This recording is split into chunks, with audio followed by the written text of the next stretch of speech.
seem like the type to love 'em, leave 'em, and disappear right after the song. So give me the night to show you, hold you, don't leave me out here dancing alone. Assalamualaikum warahmatullahi wabarakatuh. Perkenalkan, nama saya Muhammad Faruk dengan NIM 8773-23838. Di sini saya akan melakukan praktikum IPA mengenai pengelompokan bahan makanan. Jadi tujuan di sini yaitu dapat mengelompokkan bahan makanan berdasarkan kandungan zat gizinya. Yaitu alatnya yang pertama dengan tempat plastik dan 20 bahan makanan. Baik, selanjutnya kita akan melakukan praktek pengelompokan bahan makanan berdasarkan zat gizinya. Dari sini kita ada 20 bahan makanan dengan jenis mengandung karbohidrat, protein, lemak, dan vitamin. Yang pertama yaitu beras. Di sini beras mengandung karbohidrat. Kemudian yang kedua ada daging ayam. Daging ayam mengandung protein. Terus yang ketiga ada pisang. Pisang mengandung vitamin. Tomat. Yang keempat tomat mengandung vitamin juga. Cabai merah vitamin. Yang keenam wortel itu mengandung vitamin juga. Yang ketujuh kol, sayur kol mengandung vitamin. Yang kedelapan timun mengandung vitamin. Yang kesembilan seledri mengandung vitamin. Yang kesepuluh keju yaitu mengandung lemak. Kemudian yang ke-11 ada santan. Santan mengandung lemak juga. Kemudian yang ke-12 ada mentega. Di sini juga mengandung lemak. Kemudian yang ke-13 ada jagung. Jagung mengandung karbohidrat. Tepung juga mengandung karbohidrat. Kemudian yang ke-15 kacang hijau. Kacang hijau di sini mengandung protein. Yang ke-16 ada kacang tanah juga protein. Yang ke-17 susu mengandung protein juga. Yang ke-18 telur mengandung protein dan tahu mengandung protein. Yang terakhir ada jambu mengandung vitamin. Dari percobaan jenis gizi yang ada dalam 20 bahan tersebut, di sini ada pengelompokan bahan makanan berdasarkan kandungan zat gizinya.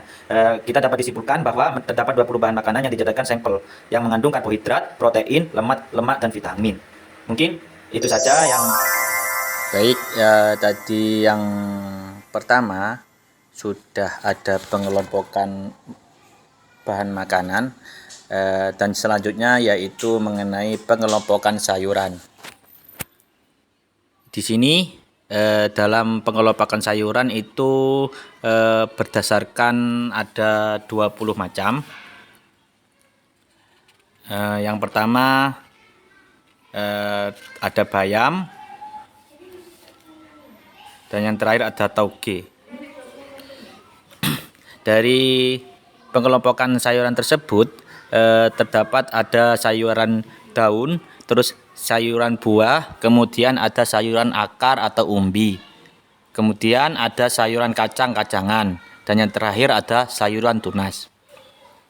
Dari ke-20 bahan pengelompokan sayuran, yang pertama ada bayam, yang mana dalam pengelompokan sayuran dari jenis bayam yaitu sayuran daun. Yang kedua ada kangkung. Kangkung tersendiri yaitu sayuran daun juga. Yang ketiga ada sawi. Sawi juga sayuran daun. Kemudian yang keempat daun singkong. Daun singkong juga disebut dengan sayuran daun. Yang kelima ada daun pepaya. Daun pepaya juga termasuk dari sayuran daun.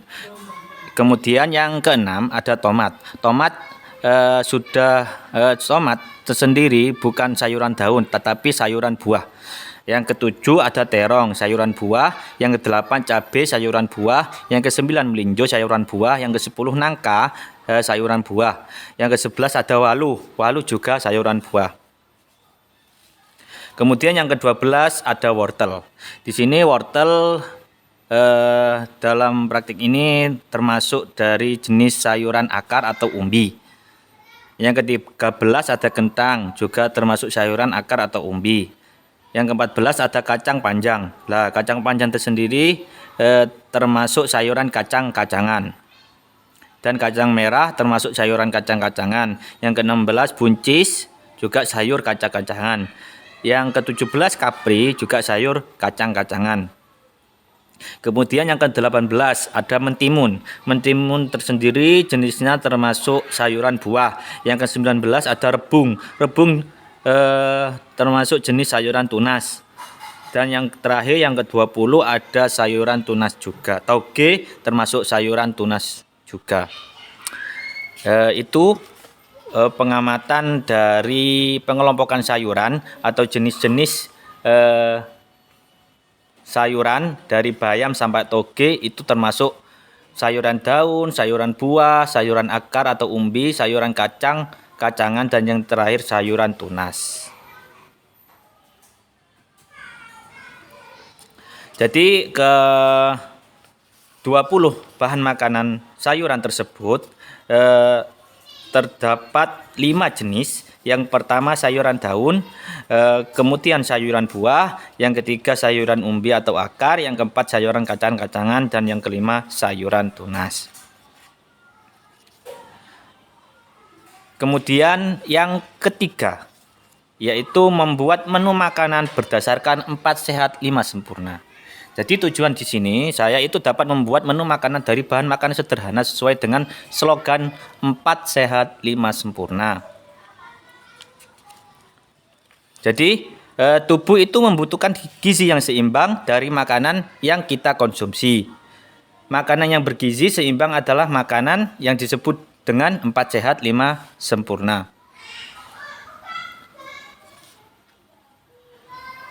Jadi dalam percobaan ini praktikum mengenai 4 sehat 5 sempurna, yang pertama kita menyiapkan bahan makanan yang diperlukan untuk membuat makanan. Kemudian ada dari bahan makanan tersebut buatlah menu sederhana yang memenuhi syarat 4 sehat 5 sempurna. Kemudian yang ketiga sebutkan masakan yang dihasilkan dari bahan makanan tersebut serta masukkan ke dalam kolom yang sudah disediakan pada lembar kerja. Yang keempat, kelompokkan masing-masing bahan makanan tersebut ke dalam kelompok makanan pokok. Yang kelima, catat semua data masing-masing kelompok itu ke dalam kolom yang sudah disediakan pada lembar kerja. Yang keenam, simpulan apa yang dapat diambil dari percobaan praktikum ini. Baik, dari awal kita sudah melakukan pengelompokan bahanan yang pertama, yang kedua ada pengelompokan sayuran, dan yang terakhir saat ini yaitu mengenai 4 sehat 5 sempurna. Jadi hasil pengamatan saya mengenai praktik ini, yang pertama jenis makanannya yaitu nasi. Nasi ini kelompok makanannya termasuk makanan pokok dan jenis bahan makanannya yaitu nasi. Dari zat makanan tersebut, dari nasi itu mengandung karbohidrat. Yang kedua ada sup. Sup itu termasuk kelompok makanan sayuran dan jenisnya dari bahan makanan tersebut ada wortel, kentang, kol, buncis, bawang merah, bawang putih. Jadi dari zat makanan tersebut, dari sup itu terdiri ada kandungan mengenai kayak wortel itu ada protein, kemudian ada vitamin.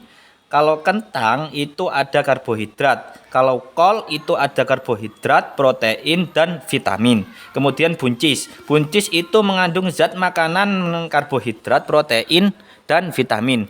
Bawang merah mengandung vitamin, bawang putih mengandung protein dan vitamin. Kemudian ada uji makanan mengenai udang tumis. Dari 4 sehat 5 sempurna, jenis makanannya yaitu udang tumis. Dari kelompok makanannya yaitu lauk pauk. Jenis bahan makanannya terdiri dari udang, terus ada bawang merah, bawang putih, minyak, tomat, dan cabai. Mengenai udang, itu zat makanannya mengandung protein dan lemak. Kemudian bawang merah dan bawang putih sudah saya sebutkan sebelumnya dari jenis makanan sup. Ya, terus kemudian ada minyak. Minyak tersendiri yaitu mengandung zat lemak. Kemudian ada tomat. Tomat itu mengandung karbohidrat dan protein. Kemudian ada cabai. Cabai tersendiri mengandung zat makanan vitamin. Kemudian yang keempat ada buah-buahan.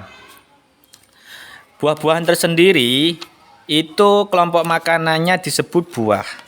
Ya, disebut buah. Dan jenis bahan makanannya seperti anggur. Lah, anggur tersendiri itu termasuk zat makanan vitamin. Kemudian yang kelima ada minuman.